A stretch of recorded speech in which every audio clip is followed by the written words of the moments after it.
This year at Centers for Spiritual Living Worldwide, we are working with the theme of spirituality in action. That is the theme for the entire year. And now that we are into the new month, now that we are into August, our new theme is respect other nations and peoples. And this comes from the prophetic justice principles put forth by Dr. James Forbes. And if you're curious about what those prophetic justice principles are, you can look in the back of your Connect magazine on page 18, where they're right there, and you will see respect for other nations and peoples. And so, before we even jump into any more of that, I would love for us to say our focus statement together, because that'll help me focus as well this morning, okay? So here we go. With vim, vigor, velocity, vivaciousness, and all the other V's, the voluptuousness, all the other V's, let's say it together. Here we go. We embolden people to live their highest potential through the transformative power of love. Thank you. That feels good. Love lives here in our focus statement, and now we can move forward. So the talk title that I chose today, I chose to veer off the themes a little bit this month, because this month the theme's kind of focused on gratitude. And gratitude is a wonderful thing to focus on, don't get me wrong, but it seems kind of weird to do that in August when, we have this national holiday in the United States in November that focuses on gratitude. And, in Canada, it's in October, and every day, of course, is a day to practice gratitude. But I really wanted to dive in and really look at what it means to respect other peoples, other nations, and other peoples. Having lived abroad myself for an extensive period of time, I have a different perspective, perhaps, a different lived experience, perhaps, than other folks in the United States. Not everybody, of course, but there's a slightly different perspective that I come with. And having majored in international studies, international relations, with a minor in Japanese and everything, I thought, this is really an opportunity to draw upon my education and my life experience. So what I did is I chose to go with today's theme. I chose World Bazaar. World Bazaar, like that, Bazaar, right? Where we have the opportunity to come together, many countries, many nations, and many peoples, to come and share with each other, and to share our cultures with each other, and to share our lives with each other, and to share the essence of who we are with one another, and to share our stories, recognizing that each story is part of the collective story that we call humanity, that we call life. And so there was a story that I want to share with you this morning. It's from Guatemala, and it's from the Mayan people of Guatemala. And the reason why this came to me this week is a few of us had the opportunity to go and check with the attorney about how things are unfolding. Hey, good morning, guys. How things are unfolding with the case of Artemio. And I brought Artemio to you before. Artemio is a young man who was brought to the United States by his father because the coyotes had told the misinformation that is happening, or that is occurring. The coyotes had told his father that if you bring your child with you, you will be given a chance to work and a chance to live life freely. Now, obviously, this is a misinformation. This is not a true statement. When they arrived, they were separated, and Artemio was placed in a camp, in a foster camp. Artemio was displaying neurodiversity in camp, and they didn't know what to do with him, so they wanted to medicate him. Just before turning 18 and aging out of this camp system, they sent him to New York, where they medicated him. And he came back to California basically as a functioning catatonic. And I shared this story with you before, so I won't belabor that point. But we've been asked as a community to do whatever we can to help him. And because what he can apply for, or what the attorneys and everybody can help apply for, is what's called a special immigrant juvenile status, which allows him to remain in the United States and get the services that he needs. Because even if he were to return home, he still would not get the services he needs because of the trauma that has also been inflicted by being present here in the United States. So a couple of us went and we are discussing the possibility of what's called guardianship. And that is being Artemio's legal guardian so that he may begin this process. And he's from Guatemala. And so Guatemala has been on my mind all week, as has other things. So when I was looking for inspiration, what I was coming to, I didn't just come to this awareness, but I was looking for inspiration, and I realized, there are stories around the world. Stories of myth, stories of mythology, stories of inspiration, stories of hope, stories of learning. And we don't always get to hear all those fabulous stories. So I looked, thinking about the World Bazaar, and thinking, what story could I bring to you this morning from someplace that we don't usually hear about stories from? So today's story is from Guatemala. So there was a deer and a jaguar, and they were walking through the forest, and the deer, not together, separately, on their own. Not yet, anyway. So they're walking through the forest, and deer happens upon this really sweet spot and goes, ooh, I think I would like to build a house here. I think I'd like to live here. This is really nice. The river's right there, beautiful shade, lots of, plants and everything. I think this would be a really great place for me to build a house. But I might want to think about it just a little bit more. Let me go upstream here and see if there's an even better place, right? So he wanders off. And then Jaguar comes along. He goes, ooh, this is a nice place to live. I think I want to build a house here. There's fresh water, there's shade, so I can sleep in the afternoon. What a great place for me to build a house. But let me go downstream and see if there's, just maybe someplace a little bit better. So he goes downstream to see if there's anything better. Well, while he's off gallivanting, deer comes back and goes, you know what? Yeah, this is the spot for me to build the house. So deer uses his antlers and he clears the spot. He makes the clearing to make the ground nice and level. And then he goes off to then gather materials so that he can begin building his house. Jaguar comes back and says, wow, look at that. Spirit must want me to live here because the ground has already been cleared for me. So let me build the floor. And so he packs the floor with his big paws, and he packs the floor to make it nice and hard and nice and firm. And then he goes off to gather materials. Deer comes back and was like, wow, Spirit really wants me to live here. Look, the floor is already complete for me. I'll just go ahead and build the walls because Spirit is helping me build the house. So he builds the walls. Then he goes off, right? Jaguar comes back. Jaguar's like, whoa, the walls are already built for me. Spirit really wants me to live here. Spirit is clearly working with me to build my house. So he decides that he is going to put the roof on. So he puts the roof on. And he goes away. Deer comes back and is like, whoa, the roof is done. Basically, I am all complete, and Spirit has been doing this, so you know what? Let me build a wall in the house so that Spirit has a room and I have a room. So he builds a wall in the house, and then he goes to sleep.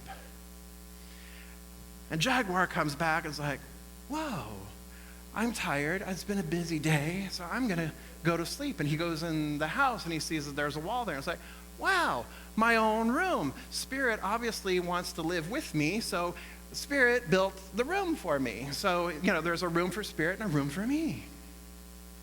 They wake up the next morning and they see each other and like, whoa, whoa. What are you doing here? I don't know. What are you doing here, right? And so deer goes, did you help build my house? And jaguar goes, did you help build my house? And then they realized what had happened is they had co-created together, that each one had helped build the house. Each one thought it was spirit that was doing the work, and as we know in this philosophy, it was spirit doing the work, providing, right? But it was spirit through the hands and the hooves and the paws and the antlers of these beloved animals. So they decided they're going to live together. Everything is hunky-dory. They're living together for a while, cohabitating, coexisting, you know. And then they're like, Jaguar's like, I'm a little hungry. Why don't you build a fire, put a pot on the stove? I'm going to go out and get us some food, and I'll come back, and then we'll have dinner together. So Jaguar goes out, does what Jaguar does, hunts.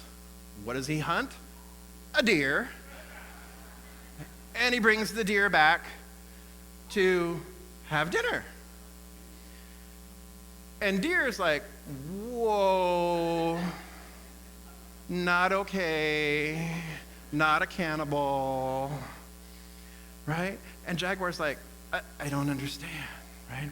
So deer immediately gets scared because now, jaguar has killed one of my cousins, killed one of my family. What is he going to do to me? So deer lays there awake all night. Jaguar is sound asleep because his belly is full of deer. Right? So jaguar's he's sound asleep. And deer's like, no, I'm scared. So deer plots his own idea. So the next morning, deer says, go ahead and you start a fire and put a pot on the fire, and I'm going to go out and get us food for dinner. So deer, in his fear, goes and he finds, depending on which version of the story, he either finds anteater or bull, it doesn't matter. He finds friends, right? And says, hey, see that jaguar over there? The one right over there? Yeah? He was talking smack about you. And so his friends, this group of animals, decides to go and take revenge on that particular jaguar. Not the jaguar that he's shacking up with, but the jaguar that's right outside. And his friends kill the jaguar. Innocent jaguar, just being jaguar-y, right? Innocent jaguar. Kills the jaguar, and so then the deer slings it over his back and carts it back to the house, right? And jaguar's like, whoa, dude, you killed one of my family and friends. What would you do to me? And so now jaguar is completely in fear. Now we've got both of them completely in fear of the other. They go to sleep at night. They try to go to sleep at night. Neither one can sleep very well. And so deer is tossing and turning and tossing and turning, and his antler whacks the wall of the house and makes this big ruckus. And then jaguar goes, oh my God, deer's coming to eat me, so he lets out this big roar. Right? And then deer's like, oh my God, he's coming to eat me. And they both run away. And they never live together ever again. And there ends the story. Right? So, what do we do with that?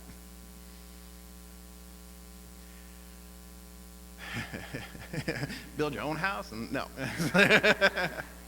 Don't let him in your ear? No.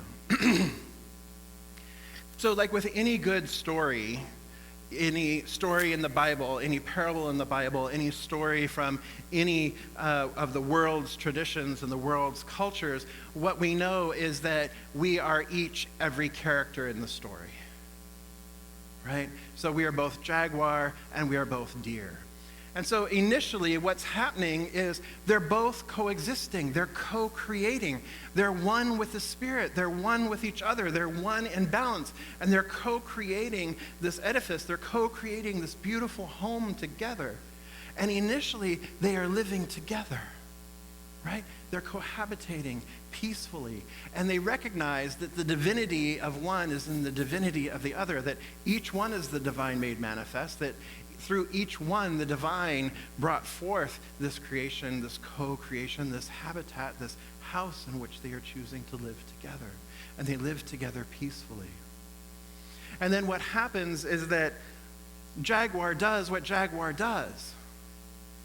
Jaguar's hungry. What does Jaguar eat? Jaguar eats deer. He's hungry. And so with good intention, he goes out and finds food for the two of them. But the food that he finds is offensive. The food that he finds is not okay. The food that he finds is not right. His intention was good, but his impact was not. He had the best of intentions, but the impact of his actions were not the best of intentions. Or were not, the impact was not positive, right? So the question then becomes for us as we begin to take this within is, where in our lives do we say that we're acting with good intention, but we may be having an impact that is other than good intention? Where our impact may be missing the mark, if you will. We say we have a good intention, we're doing this with good intentions, we're just being who we are, but the impact is different than that. Then what do we do with that? As the deer, do we say, oh, okay, I'm scared of you now, and I'm not going to have a conversation, so I'm just going to go to my room, and then now I'm going to plot my revenge because now I'm in fear? Or do we as deer say, you know what, Jaguar, I really appreciate that, but this hurts me deeply, this pains me deeply, and here's why. And do we open out and have a conversation, have a difficult conversation that needs to happen, that needs to unfold so that we can continue to coexist, so that we can continue to live or even live in a higher place or a better place? Or do we as the deer then get into our own fear, and we get into our own fear and we go out and we plot and we scheme and we go out and we go, hey, you know what? You guys, come with me. Because we need to kill this guy over here because he's not doing what he's supposed to be doing. He was talking smack about you.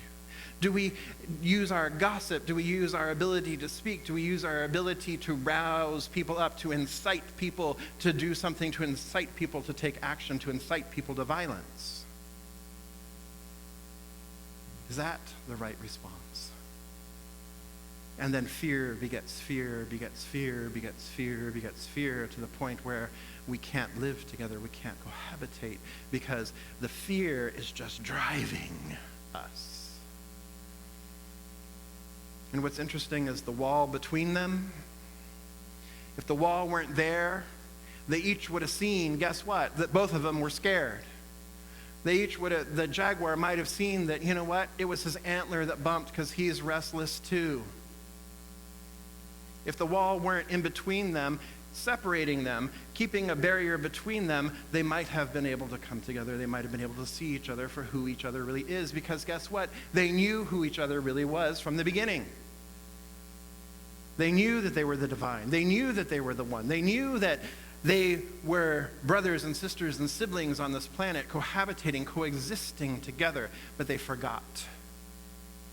They forgot, and they got caught in their fear. The fear of the other. The fear of the other. Fear of the other. And what do we know here? That there is how many? Really? You guys know that? Didn't sound like it. There is only one life, one power, one presence, one love, one infinite eternal beingness that lives, moves, breathes, and has its being in, through, and as all of creation. That each one of us is the divine made manifest. Each one of us, all of life, is the creation, is the created of the divine, made in the image and likeness of the divine. All of us have that divine spark within us. And it is up to us to continue to remember the who of who we are. That really each one of us are siblings. Each one of us is love made manifest. Each one of us is the divine present. That is what we are called to remember. We are called to remember. Despite all appearances, despite the fear of the other, despite others' fear, we are called to remember who we are. That is what we believe. That is what we teach here. We are called to remember. And so when the deer and his friends incite violence in El Paso, Texas, when the deer and his friends incite violence in Dayton, Ohio, when his deer and his friends incite violence in Charlottesville, North Carolina, when his deer and his friends invite violence in Dayton and elsewhere, it is up to us to remember who we are. It is up to us to remember that we are the power and the presence of love. And it is up to us to remember that so is the deer. And so are the deer's friends. That truly at the very center of who they are, the power and the presence of love is. And it is up to us to remember that. That is what we are called to do. And it is up to us to begin right where we are. Figure out where in your life, clean up your own doorstep. Figure out where in your life you are experiencing separation. Figure out where in your life you are seeing somebody or something as anything other than the divine, as anything other than yourself. Love your neighbor as yourself. Figure out where. Figure out where you are in fear and why you're in fear. What are you afraid of? One with God is a majority. One with God is a majority. So figure out, there is absolutely nothing that could be against me. There's nothing that could be against love. There's nothing that could be against truth. There's nothing that could be against the power and the presence of the one life. There is no other. And the sooner we wake up to that, the sooner we remember that, the sooner we do that within our own lives, the greater ability we have to do it collectively. Because when I'm cleaning up my doorstep, and Casey's cleaning up her doorstep, and Dottie's cleaning up her doorstep, and Felicia's cleaning up her doorstep, and Amber's cleaning up her doorstep, and Dorcel's cleaning up his doorstep. When all of us are cleaning up our doorstep, then that, provides an even greater and cleaner place for consciousness to operate. And collectively, as we're doing this, then the idea spreads. That it's up to us to be the presence of love. That it is up to us to be and to recognize the Christ presence in everyone else.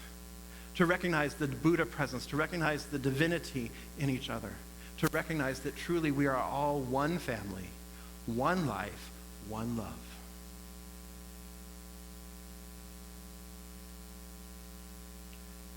So as my beautiful friend Tammy Lambert shared last week, if your kraken's cracking, right? Recognize that it's just the cracking up.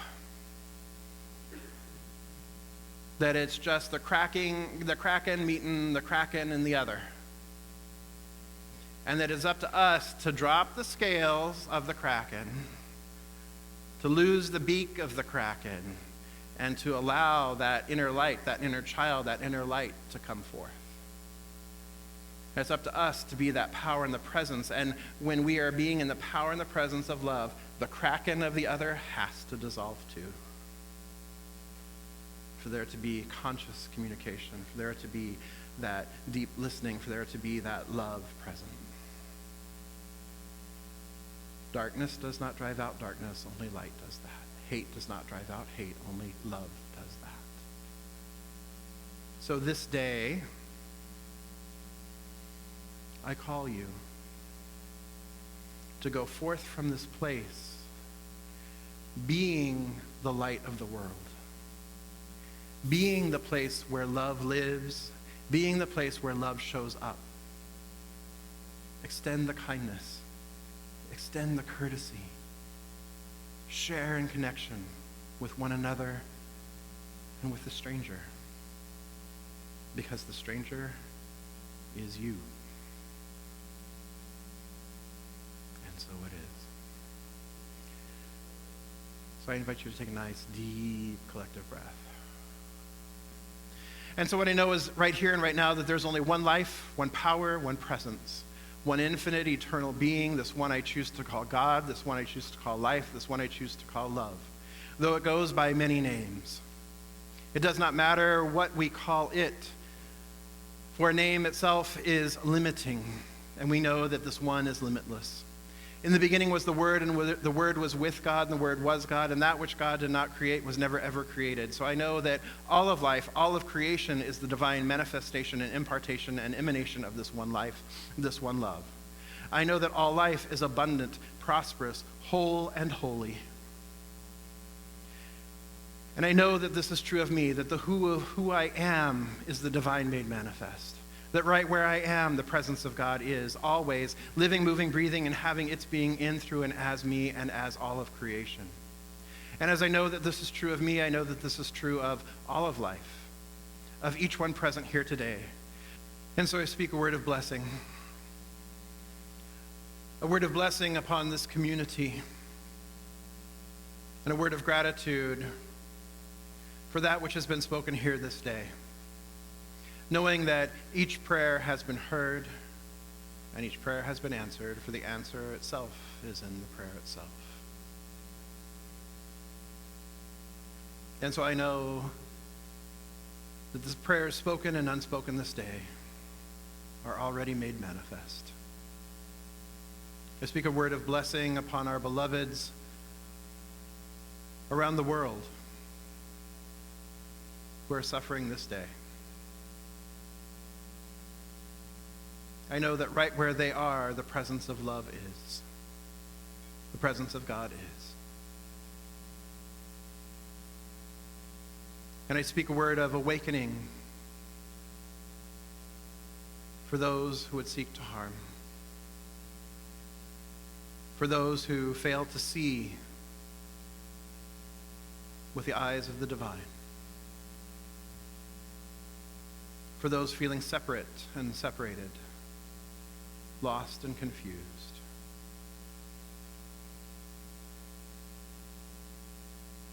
I call the divinity forth from within each one of them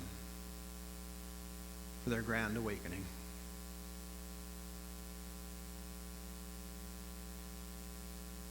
In the power and presence of love on the planet. I give thanks for it all. The good and the other, recognizing that all of life serves the unfoldment of divinity itself, serves to awaken us all